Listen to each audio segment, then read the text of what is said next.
स्वागत है आज की इस बेहद दिलचस्प चर्चा में। आज हम एक ऐसी चीज के बारे में बात करने वाले हैं जो हर वक्त हमारे चारों ओर होती है, पर फिर भी अक्सर हमारे लिए एक पहेली ही बनी रहती है। जी हाँ, हम बात कर रहे हैं इलेक्ट्रिकल सर्किट्स यानी विद्युत परिपथ की। तो चलिए, बिना किसी देरी के इस जटिल लगने वाली दुनिया को रोजमर्रा के आसान उदाहरणों से डिकोड करते हैं। यकीन मानिए, जटिल तारों और फॉर्मूलों से डरने की बिल्कुल जरूरत नहीं है, क्योंकि जब विज्ञान समझ में आने लगता है ना, तो वो किसी जादू से काम नहीं लगता। तो आइए सीधे बिजली के एक बहुत ही आम लेकिन बड़े रहस्य से शुरुआत करते हैं। कभी ध्यान दिया है आपने, हमारे घरों में लाइट कितनी जरूरी है, राइट?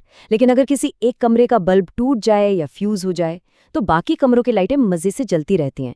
अब जरा सोचिए, बिजली को आखिर कैसे पता चलता है कि जब एक रास्ता बंद हो गया है तो उसे कहाँ बहना है? मतलब बिजली इतनी समझदार कैसे हो सकती है? असल में ये कोई जादू नहीं, बल्कि ये सब सर्किट के बेहतरीन डिजाइन का कमाल है। अब इस पहेली को सुलझाने के लिए ना हमें परिपथ के दो सबसे अहम किरदारों से मिलना होगा, वी और आर। थोड़ी देर के लिए तारों और इलेक्ट्रॉनों को भूल जाइए और पानी के पाइपों की कल्पना कीजिए। हमारा पहला किरदार है वी यानी वोल्टेज, जिसे हम विभवांतर भी कहते हैं। इसे आप पाइप के अंदर पानी के दबाव की तरह सोचिए, बिल्कुल वैसे ही जैसे एक पानी की मोटर पूरे प्रेशर से पानी को आगे धकेलती है। वोल्टेज वो बल है जो विद्युत धारा को, जिसे हम I कहते हैं, तारों के अंदर आगे बढ़ाता है। आसान शब्दों में कहें तो बिना दबाव के पानी नहीं बहेगा और बिना वोल्टेज के बिजली नहीं बहेगी। और हमारा दूसरा किरदार है आर यानी रेजिस्टेंस या प्रतिरोध। अब मान लीजिए कि उस पानी के पाइप के अंदर कुछ बड़े बड़े पत्थर फंसे हुए हैं या पाइप बीच में से बहुत संकरा हो गया है, तो क्या होगा? जाहिर है, पानी का बहाव धीमा हो जाएगा, है ना? सर्किट में प्रतिरोध बिल्कुल यही काम करता है। ये बिजली के रास्ते की रुकावटें हैं जो करंट के बहने में मुश्किल पैदा करती हैं। इसे इस तरह से देखने पर यह पूरा कॉन्सेप्ट बहुत ही वास्तविक लगने लगता है। तो अब जब हम वी और आर से मिल चुके हैं, तो देखते हैं कि इन पाइपों को आखिर जोड़ा कैसे जाता है। प्रतिरोधों को मुख्य रूप से दो तरीकों से जोड़ा जाता है। पहला है श्रेणी क्रम यानी सीरीज कनेक्शन। इसका मतलब है चीजों को एक के बाद एक कतार में जोड़ना, बिल्कुल एक सीधी लाइन की तरह। याद है ना वो दिवाली की झालर? वो इसका परफेक्ट उदाहरण है, जहां करंट के पास जाने का सिर्फ एक ही रास्ता होता है। और दूसरा तरीका है समांतर क्रम यानी पैरेलल कनेक्शन। इसमें एक ही मुख्य बिंदु से कई अलग अलग रास्ते या शाखाएं निकलती हैं, जैसे हमारे घर की वायरिंग। यहाँ करंट के बहने के लिए कई सारे रास्ते मौजूद होते हैं। यहाँ पर सबसे जरूरी बात जो हमें याद रखनी है वो ये है कि इन दोनों व्यवस्थाओं के नियम बिल्कुल अलग हैं। श्रेणी क्रम में क्योंकि रास्ता सिर्फ एक ही है, तो पानी का बहाव यानी धारा पूरे सर्किट में एक समान रहती है, लेकिन हर रुकावट पर दबाव यानी वोल्टेज बदलता जाता है।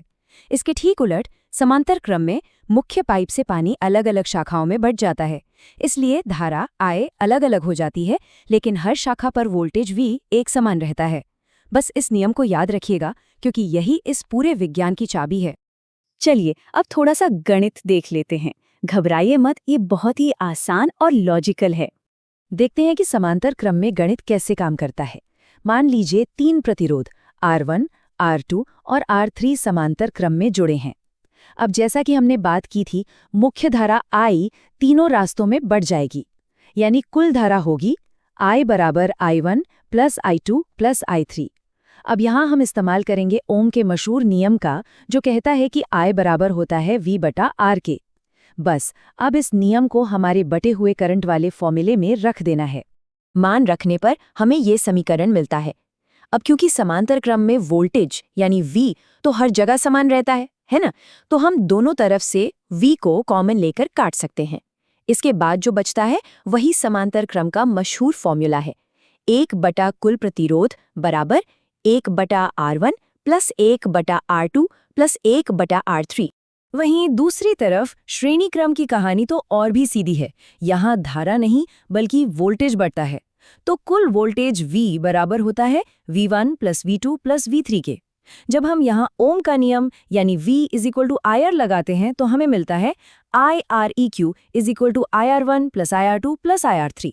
अब क्योंकि यहाँ I समान है तो वो कट जाता है, और नतीजा बहुत ही आसान। कुल प्रतिरोध निकालने के लिए बस सारे प्रतिरोधों को सीधा जोड़ देना है, REQ is equal to R1 plus R2 plus R3। फॉर्मूले तो हमने देख लिए, लेकिन इनका असली जादू तब दिखता है जब हम इनमें असली नंबर्स डालते हैं। चलिए एक बहुत ही मजेदार उदाहरण लेते हैं। मान लीजिए 4 ओम के 2 प्रतिरोध समांतर क्रम में जुड़े हैं। हमारे फॉर्मूले के अनुसार 1 बटा कुल प्रतिरोध निकालने के लिए हमें इन्हें जोड़ना होगा। तो 1/4 प्लस 1/4 होता है 2/4, जिसे सरल करने पर हमें मिलता है 1/2। और हाँ, अंतिम उत्तर पाने के लिए हमें इस भिन्न को पलटना होगा। और इससे पलटने पर जवाब आता है सिर्फ 2 ओम। जरा सोचिए, ये कितनी हैरान करने वाली बात है।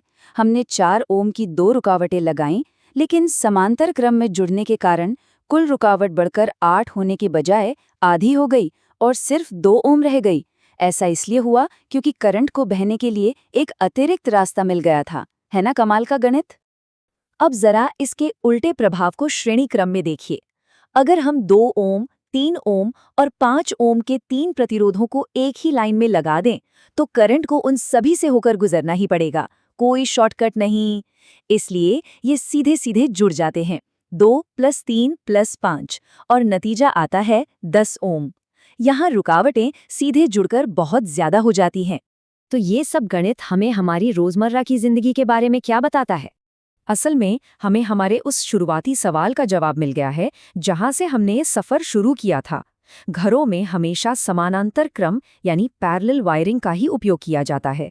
इसके 2 बहुत बड़े फायदे हैं। पहला, यह सर्किट के कुल प्रतिरोध को कम करता है, जिससे बिजली आसानी से बहती है। और दूसरा, सबसे अहम फायदा, यह हर उपकरण को एक स्वतंत्र रास्ता देता है।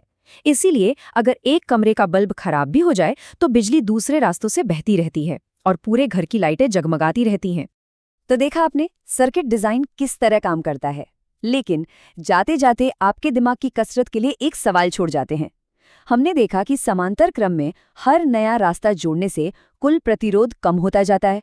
तो अगर हम घर में उपकरण जोड़ते जाएं तो प्रतिरोध लगातार कम होता जाएगा और धारा लगातार बढ़ती जाएगी।